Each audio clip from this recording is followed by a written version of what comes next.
નમસ્કાર મિત્રો, હું પાર્થ મોડ યુટ્યુબ ચેનલની અંદર ફરી એકવાર આપ સર્વે મિત્રોનું હાર્દિક સ્વાગત કરું છું. મિત્રો, પ્રીવિયસ લેક્ચરની અંદર આપણે કન્ડક્ટિંગ મટીરિયલ વિશે જોયું હતું, જ્યારે આજે બીજા પોઈન્ટ એટલે કે મેગ્નેટિક મટીરિયલ વિશે આપણે જોઈશું. મેગ્નેટિક મટીરિયલનો મુદ્દો એટલા માટે મિત્રો અહીંયા ઇનરોલ કરવામાં આવ્યો છે કારણ કે નાનામાં નાના સ્પીકરથી લઈ અને મોટામાં મોટી ક્રેન જે છે એ બધી જ વસ્તુઓના બેઝની અંદર ક્યાંક ને ક્યાંક મેગ્નેટિક મટીરિયલ યુઝ થાય છે.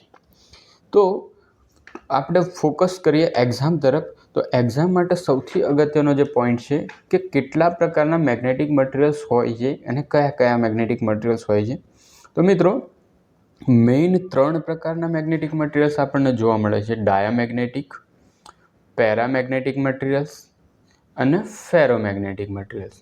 હવે આ જે મિત્રો ફેરોમેગ્નેટિક મટીરિયલ્સ છે, એ ફેરોમેગ્નેટિક મટીરિયલ્સને ફર્ધર આપણે 3 પ્રકારની અંદર પણ ફેરોમેગ્નેટિક મટીરિયલને આપણે બીજા 2 પ્રકારની અંદર ક્લાસિફાઈ કરી શકીએ: હાઈ ફેરોમેગ્નેટિક મટીરિયલ અને soft ferromagnetic material.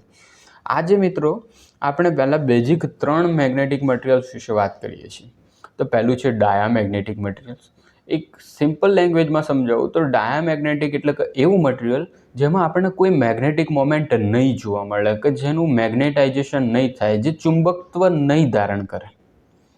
Paramagnetic materials એટલે કે એવું મટીરિયલ જે ચુંબકત્વ ધારણ કરશે, મેગ્નેટાઇઝેશન જોવા મળશે, પણ ખૂબ જ ઓછા પ્રમાણમાં. જ્યારે ફેરોમેગ્નેટિક મટીરિયલ્સ એટલે કે એવું મટીરિયલ જે આપણે ડે બાય ડે યુઝ કરીએ છીએ, કે જેનો ઉપયોગ પરમેનન્ટ મેગ્નેટ બનાવવા અને સોફ્ટ મેગ્નેટ બનાવવા માટે યુઝ થાય છે. આપણે જે મેગ્નેટ યુઝ કરીએ છીએ, જોઈએ છીએ, એ આ મેગ્નેટ હોય છે, ફેરોમેગ્નેટિક મટીરિયલ્સ, જે ફેરસ, નિકલ, કોબાલ્ટમાંથી બનાવવામાં આવે છે. હવે સૌથી પહેલાં પોઈન્ટ વાઇઝ જઈએ તો ડાયામેગ્નેટિક મટીરિયલ્સ, એની અંદર કોઈ મેગ્નેટિક મોમેન્ટ હોતી નથી.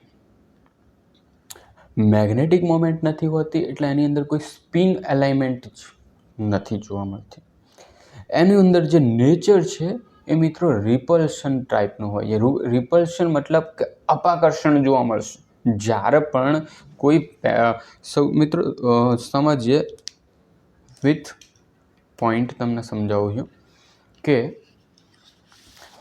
શું તમને જોવા મળે છે. તો મિત્રો પહેલું ડાયામેગ્નેટિક મટીરિયલ્સ વિશે સમજાવું. તો ડાયામેગ્નેટિક મટીરિયલ્સ તો એવું મટીરિયલ્સ જે છે ડાયામેગ્નેટિક મટીરિયલ, કે પહેલી વસ્તુ જે અંદર કઈ છે કે એમાં કોઈ પરમેનન્ટ મેગ્નેટિક મોમેન્ટ નથી જોવા મળતી. હવે આ મેગ્નેટિક મોમેન્ટ શું છે? તો મેગ્નેટિક મોમેન્ટ એટલે મિત્રો કે એવી, ફોર એક્ઝામ્પલ, કોઈ પણ વસ્તુને તમે માઇક્રો સ્ટ્રક્ચરની અંદર જુઓ ને, તો એની અંદર આ પ્રકારની એક મેગ્નેટિક મોમેન્ટ જોવા મળે છે. મેગ્નેટિક મોમેન્ટ જે એટલે કે જેવી રીતે ઇલેક્ટ્રોનની અંદર પ્લસ અને માઇનસ થાય છે, એવી જ રીતે એન ધ્રુવ અને એસ ધ્રુવ કહેવાય ને, જેનું પોલરાઇઝેશન કહેવાય. ઇલેક્ટ્રિક ભાષાની અંદર પોલરાઇઝેશન અને મેગ્નેટિક મટીરિયલ માટે એનું કહેવાય મેગ્નેટાઇઝેશન. આ મેગ્નેટાઇઝેશન શું વસ્તુ છે? તો જ્યારે પણ આ એક સ્ટ્રોંગ મેગ્નેટિક ફિલ્ડ છે, આ સ્ટ્રોંગ મેગ્નેટિક ફિલ્ડ, ધારો કે અહીંયા એન છે અને અહીંયા એસ છે, આવા સ્ટ્રોંગ મેગ્નેટિક ફિલ્ડની અંદર કોઈ મેગ્નેટિક મટીરિયલ્સને મૂકીએ તો એમાં આવી રીતે એન અને એસ ચોક્કસ દિશામાં અંદરની મોમેન્ટ ગોઠવાશે. એ ઘટનાને કહેવાય છે મિત્રો મેગ્નેટાઇઝેશન. હવે આ જે ડાયામેગ્નેટિક મટીરિયલ્સ છે એમાં આવી કોઈ મેગ્નેટિક મોમેન્ટ જોવા મળતી નથી. કેમ જોવા નથી મળતી? કારણ કે એમાં મેગ્નેટાઇઝેશન નહીં થતું. કોઈ સ્પિન એલાઇનમેન્ટ, મેગ્નેટાઇઝેશન થાય તો એક કોઈ પર્ટિક્યુલર દિશામાં એની સ્પિન મોમેન્ટ જોવા મળે, પણ એ પણ અહીંયા જોવા નથી મળતી. નેચર, જ્યારે પણ મેગ્નેટિક મટીરિયલ્સ, ધારો કે એક એન છે અને આ એસ છે, એની અંદર જ્યારે પણ આપણે મૂકીએ છીએ આવા ડાયામેગ્નેટિક મટીરિયલ્સને, તો એ વિરુદ્ધ દિશામાં એનું મેગ્નેટાઇઝેશન થાય છે. મતલબ કે એની અંદર અહીંયા એસ ધ્રુવ બનશે અને એક અહીંયા એન ધ્રુવ બનશે. એટલે કે જે મેન મેગ્નેટિક ફિલ્ડ છે, ધારો કે 10 ટેસ્લાનું, એનાથી આ વિરુદ્ધ દિશાની અંદર મેગ્નેટિક મેગ્નેટિક ફિલ્ડ ક્રિએટ કરશે. એના કારણે નેટ મેગ્નેટિક ફિલ્ડ છે એમાં ઘટાડો થશે. યાદ રાખજો આ શબ્દો. અપોઝિટ ટુ એક્સટર્નલ ફિલ્ડ, જે મુખ્ય ફિલ્ડ છે એનાથી વિરુદ્ધ દિશાની અંદર આમાં ફિલ્ડ ક્રિએટ થાય છે. કેમ આવું થાય છે? કારણ કે એની પરમિટિવિટી છે એ પરમિટિવિટી એકદમ લેસ છે. પરમિટિવિટી રિલેટિવ પરમિટિવિટીના મિત્રો મ્યુઆરથી બતાવીશું, જે લેસ એટલે કે 0ની નજીક છે. અને એની જે સસેપ્ટિબિલિટી છે એ નેગેટિવ છે. આ નેગેટિવ સસેપ્ટિબિલિટીના કારણે એમાં રિપલ્શન એટલે કે અપાકર્ષણ જોવા મળે છે. જ્યારે પણ કોઈ મેગ્નેટિક ફિલ્ડની અંદર આને લાવીશું તો આ મટીરિયલ મેગ્નેટિક ફિલ્ડથી દૂર જવાનો પ્રયત્ન કરશે. અને 0 કેલ્વિન તાપમાને આ મેગ્નેટિક મટીરિયલ જે છે એ સુપર કંડક્ટર તરીકે બિહેવ કરે છે. તો આટલા મિત્રો આના અગત્યના મુદ્દા થઈ ગયા.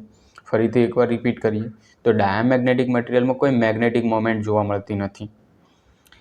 એમાં કોઈ સ્પિન એલાઇનમેન્ટ નથી. મેગ્નેટિક મોમેન્ટ ના હોય એટલે સ્પિન એલાઇનમેન્ટ ના જ હોય.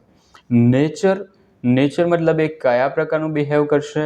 તો રિપલ્શન એટલે કે મુખ્ય ચુંબકીય ક્ષેત્રમાં મૂકશો તો અપાકર્ષણ અનુભવશે. રિપલ્શન મતલબ બિહેવિયર, તો મુખ્ય ચુંબકીય ક્ષેત્રથી વિરુદ્ધ દિશામાં અપોઝિટ ડાયરેક્શનમાં એનું ફિલ્ડ ક્રિએટ થશે. કેમ એવું થાય છે? કારણ કે એની સસેપ્ટિબિલિટી છે એ નેગેટિવ છે. સસેપ્ટિબિલિટી મતલબ ચુંબકત્વ ધારણ કરવાની ક્ષમતા એ નેગેટિવ છે, એટલે કે એમાં કારણે ચુંબકીય ક્ષેત્રમાં ઘટાડો થશે જ્યારે પણ એને કોઈ ચુંબકીય ક્ષેત્રમાં મૂકીશું. પરમિટિવિટી, તો એની જે પરમિએબિલિટી છે, સાપેક્ષ પરમિએબિલિટી, રિલેટિવ પરમિએબિલિટી મ્યુઆર જેને કહીએ છીએ, એ પણ લેસ છે, નાની છે.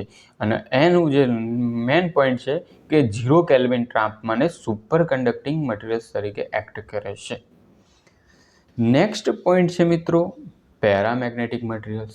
હવે પેરામેગ્નેટિક મટીરિયલ્સમાં કેવું હોય છે કે એની જોડે પરમેનન્ટ મેગ્નેટિક મોમેન્ટ તો હોય છે.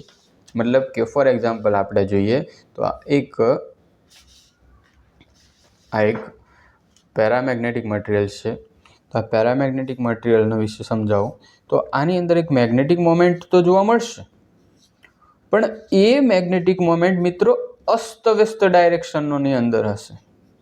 હવે છે અસ્તવ્યસ્ત ડાયરેક્શન શબ્દ મતલબ શું કહેવા માગું છું? ફોર એક્ઝામ્પલ એક ક્લાસ છે, ક્લાસની અંદર કોઈ સર નથી, એબસન્ટ છે, તો એના જે બધા ક્લાસના સ્ટુડન્ટો છે એ પોતપોતાની રીતે મરજી પ્રમાણે બેઠા હશે. મતલબ કે અસ્તવ્યસ્ત ડાયરેક્શનની અંદર હશે. અને એના કારણે જે નેટ મેગ્નેટિક મોમેન્ટ છે એ 0 બની જાય છે. એટલે મતલબ કે એમાં કોઈ સ્ટ્રોંગ મેગ્નેટિક ફિલ્ડ ક્રિએટ નથી થતું. સ્ટ્રોંગ મેગ્નેટિક ફિલ્ડ આની અંદર જોવા મળતું નથી. કોની અંદર નથી જોવા મળતું મિત્રો? તો પેરામેગ્નેટિક મટીરિયલ્સની અંદર. એ જ શબ્દો અંદર લખ્યા છે. હવે જાતે મેં વાત કરી હતી મેગ્નેટાઇઝેશનની, પરંતુ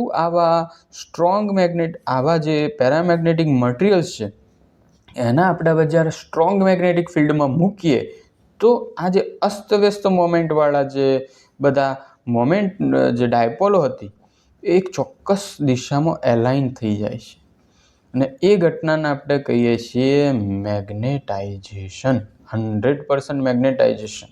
જ્યારે સંપૂર્ણપણે બધી જ મુખ્ય ચુંબકીય ક્ષેત્રના સમાંતર દિશામાં ગોઠવાય બધી મોમેન્ટો, એને કહેવાય છે સ્ટાન્ડર્ડ મેગ્નેટાઇઝેશન. 100% મેગ્નેટાઇઝેશન. આ બધા મિત્રો થોડા તમને ડિફિકલ્ટ શબ્દો લાગશે, થોડું વસ્તુ તમને હાર્ડ પડશે, પણ સમજશો ને અને તો મજા આવશે MCQS સોલ્વ કરવાની અંદર.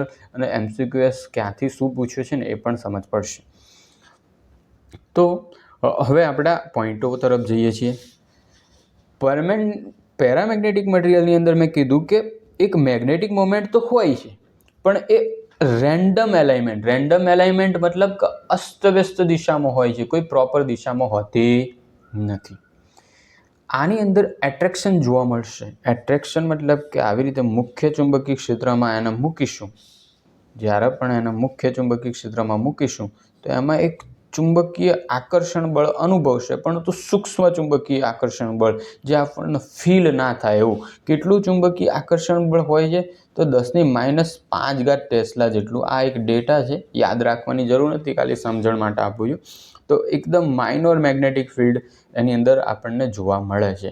સેમ ડાયરેક્શનની અંદર હોય છે, મતલબ કે જે દિશામાં ચુંબકીય ક્ષેત્ર મુખ્ય ચુંબકીય ક્ષેત્ર આ રીતે 10 ટેસ્લાનું છે અને આ મેગ્નેટિક મોમેન્ટ પેરામેગ્નેટિક મટીરિયલ મૂકવાથી બીજું 3 ટેસ્લાનું ચુંબકીય ક્ષેત્ર પણ એક જ દિશામાં આવશે, તો તો 10 + 3 પરિણામી ચુંબકીય ક્ષેત્ર આપણને 13 ટેસ્લાનું મળશે. એટલે કે ચુંબકીય ક્ષેત્રમાં વધારો કરે છે.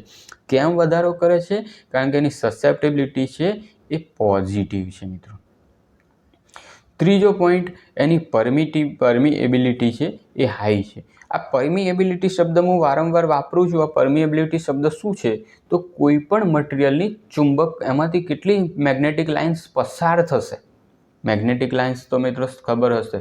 મેગ્નેટિક લાઇન્સ કોઈ આ જે છે આપણે 8, 9, 10ની અંદર કે 5મા 6ઠ્ઠાની અંદર આવી છે. આ બધી મેગ્નેટિક લાઇન્સ છે, N અને S ક્ષેત્ર રેખાઓ.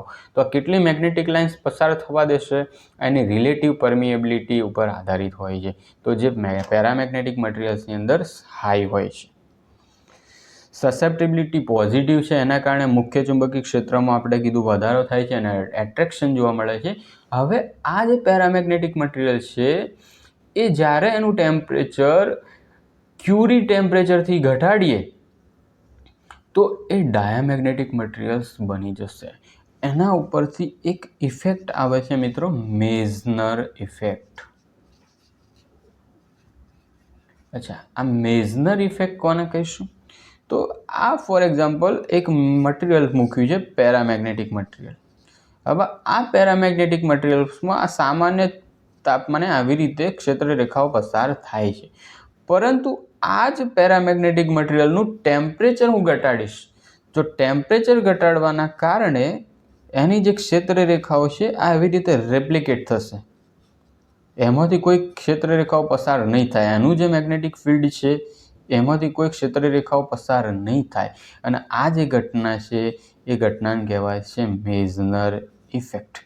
આ મેઝનર ઇફેક્ટ કયા મટીરિયલ્સની અંદર જોવા મળે છે?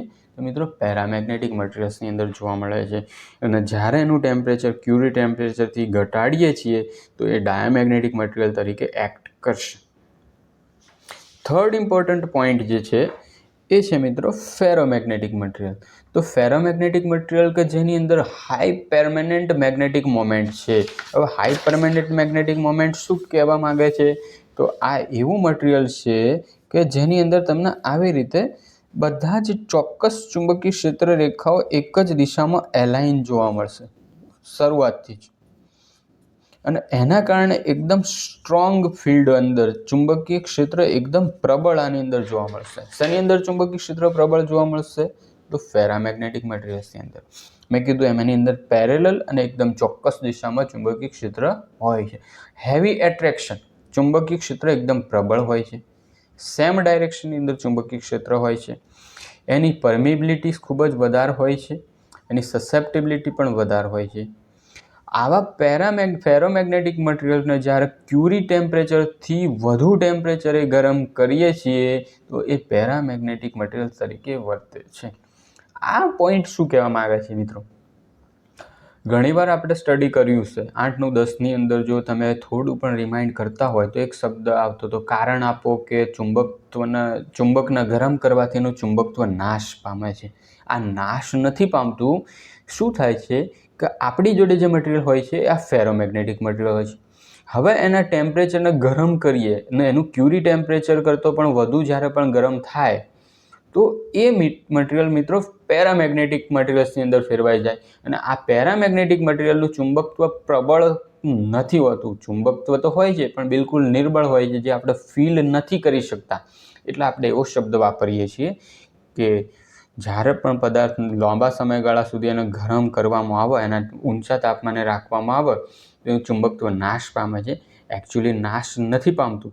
એક ક્યુરી ટેમ્પરેચર કરીને એક ટેમ્પરેચર હોય છે અને એ ટેમ્પરેચરથી વધુ ટેમ્પરેચરે જો આ ફેરામેગ્નેટિક મટીરિયલ્સને આપણે ગરમ કરીએ તો એ વાપસ પેરામેગ્નેટિક મટીરિયલ્સની અંદર કન્વર્ટ થઈ જાય છે. અને પેરામેગ્નેટિક મટીરિયલનું ટેમ્પરેચર ખૂબ જ ઓછું હોય છે. તો આ નાનકડા ટોપિકની અંદર મિત્રો આટલી અગત્યની વસ્તુઓ છે. સાથે સાથે ડાયામેગ્નેટિક, પેરામેગ્નેટિક અને ફેરોમેગ્નેટિક મટીરિયલ્સના એક્ઝામ્પલ આપણે જોઈશું. અને બીજો એક શોર્ટ વિડીયો બનાવીશ કે જેની અંદર ફેરોમેગ્નેટિકના જે આગળ ક્લાસિફિકેશન છે, હાર્ડ ફેરોમેગ્નેટિક, સોફ્ટ ફેરોમેગ્નેટિક અને એક હિસ્ટેરેસિસ સાયકલ કરીને આવે છે, એ પોઈન્ટો વિશે આપણે જોઈશું. તો ફરી એકવાર મિત્રો યાદ રાખજો, થોડો આ પોઈન્ટ જે છે એ રિમાઇન્ડ કરવાની અંદર થોડું તમને ના સમજ પડે, કોઈ પોઈન્ટમાં તકલીફ પડે તો ફરી એકવાર કહેજો, કોમેન્ટ કરજો તો વધુ સારો પ્રયત્ન કરીશું. એકવાર એક કન્ક્લુઝન પોઈન્ટ સાથે સમજાવી દઉં છું. ડાયામેગ્નેટિક મટીરિયલ તો એવું મટીરિયલ કે જેની અંદર કોઈ ચુંબકત્વ જનરેટ નથી થતું, મતલબ ચુંબકત્વ ધારણ નથી કરતું. પેરામેગ્નેટિક મટીરિયલ ચુંબકત્વ ધારણ કરે છે પરંતુ પ્રબળ નથી હોતું, બિલકુલ નિર્બળ ચુંબકીય ક્ષેત્ર ધારણ કરે છે. ફેરામેગ્નેટિક મટીરિયલ જે અત્યારના સમયમાં આપણે જે યુઝ કરીએ છીએ એ બધા ફેરોમેગ્નેટિક મટીરિયલ હોય છે જેનું ચુંબકત્વ પ્રબળ હોય છે. આની અંદર કોઈ સ્પિન એલાઇનમેન્ટ નથી હોતી ને કોઈ મોમેન્ટ હોતી નથી મેગ્નેટિક. રિપલ્શન એટલે કે અપાકર્ષણ પ્રકારનું મટીરિયલ ડાયામેગ્નેટિક છે. એની સસેપ્ટિબિલિટી યાદ રાખજો, નેગેટિવ હોય છે. પરમિએબિલિટી ખૂબ જ નાની હોય છે. એની જે 0 કેલ્વિન તાપમાને સુપર કન્ડક્ટિંગ મટીરિયલ્સ તરીકે એક્ટ કરે છે. પેરામેગ્નેટિક મટીરિયલ્સની અંદર મેગ્નેટિક મોમેન્ટ હોય છે પણ મિસઅલાઇનમેન્ટ હોય છે, રેન્ડમ અસ્તવ્યસ્ત હોય છે. જેવી રીતે મેં તમને એક્ઝામ્પલ આપીને સમજાવ્યું હતું કે ક્લાસના છોકરાઓ ટ્યુટર ટીચર્સની એબસન્ટમાં અસ્તવ્યસ્ત ગોઠવાઈને વાતો કરતા હોય એવી રીતે આની અંદર મેગ્નેટિક મોમેન્ટ હોય છે અને એના કારણે એની જે નેટ મોમેન્ટ રહીને 0 થઈ જાય છે. એટલે એમાં કોઈ પ્રબળ ચુંબકીય ક્ષેત્ર આપણને જોવા મળતું નથી. એટ્રેક્શન હોય છે પણ નિર્બળ એટ્રેક્શન હોય છે. એના કારણે સેમ ડાયરેક્શનમાં હોય છે. કેમ? કારણ કે એની અંદર પોઝિટિવ સસેપ્ટિબિલિટીના કારણે પરિણામી ચુંબકીય ક્ષેત્રમાં વધારો થશે. જ્યારે પણ એને ક્યુરી ટેમ્પરેચરથી ઓછા ટેમ્પરેચરે લઈ જઈશું તો એ ડાયામેગ્નેટિક મટીરિયલ તરીકે વધશે, જેને મેં સમજાવ્યું હતું કે એ આપણે શબ્દ વાપરીએ છીએ મીઝનર અસર. કોને કહેવાશે મિત્રો મીઝનર અસર? તો આ ધારો કે જો પેરામેગ્નેટિક મટીરિયલ છે એમાંથી ચુંબકીય ક્ષેત્ર રેખાઓ પસાર થાય છે, પણ જ્યારે એનું ટેમ્પરેચર ઘટાડ્યું તો એ ક્ષેત્ર રેખાઓ વચ્ચેથી પસાર થવાના બદલે એને બાયપાસ થવા માંડી અને આ જે બાયપાસ થઈ જાય છે એ ઇફેક્ટને કહેવાય છે મીઝનર ઇફેક્ટ. આ મીઝનર ઇફેક્ટ ઉપરથી જ મિત્રો મેગ્નેટિક લેવિટેશન્સનો એક સિદ્ધાંત આવે છે, જે આપણે બુલેટ ટ્રેન્સની અંદર અત્યારે જે ટેકનોલોજી યુઝ થાય છે એ બધી વસ્તુઓના રિલેટેડ આ પોઈન્ટ છે. તો એના અંદર વધારે ઊંડા નથી ઉતરવું અત્યારે. લાસ્ટ ઇમ્પોર્ટન્ટ પોઈન્ટ છે મિત્રો ફેરોમેગ્નેટિક મટીરિયલ કે જેની અંદર હાઈ પરમેનન્ટ મેગ્નેટિક મોમેન્ટ હોય છે. પરમેનન્ટ જુઓ, આ બંનેની અંદર પરમેનન્ટ મેગ્નેટિક મોમેન્ટ બિલકુલ ઓછી આમાં હોતી નથી. આમાં બિલકુલ ઓછી પરમેનન્ટ મેગ્નેટિક મોમેન્ટ હોય છે. ફેરોમેગ્નેટિક મટીરિયલની અંદર એકદમ પ્રબળ મેગ્નેટિક મોમેન્ટ હોય છે. એમાં બધી સ્પિન એલાઇનમેન્ટ ચોક્કસ અને પેરેલલ હોય છે. એટ્રેક્શન ખૂબ જ પ્રબળ હોય છે. સેમ ડાયરેક્શનની અંદર ચુંબકીય ક્ષેત્ર જોવા મળે છે. એની સસેપ્ટિબિલિટી હાઈ હોય છે, એની પરમિએબિલિટી હાઈ હોય છે અને જો એને વધુ ટેમ્પરેચરે ગરમ કરીએ ક્યુરી ટેમ્પરેચરથી તો એ કન્વર્ટ થઈ જાય છે પેરામેગ્નેટિકની અંદર. તો આટલું રાખીએ છીએ મિત્રો. ફીડબેક આપતા રહેજો. જય હિન્દ.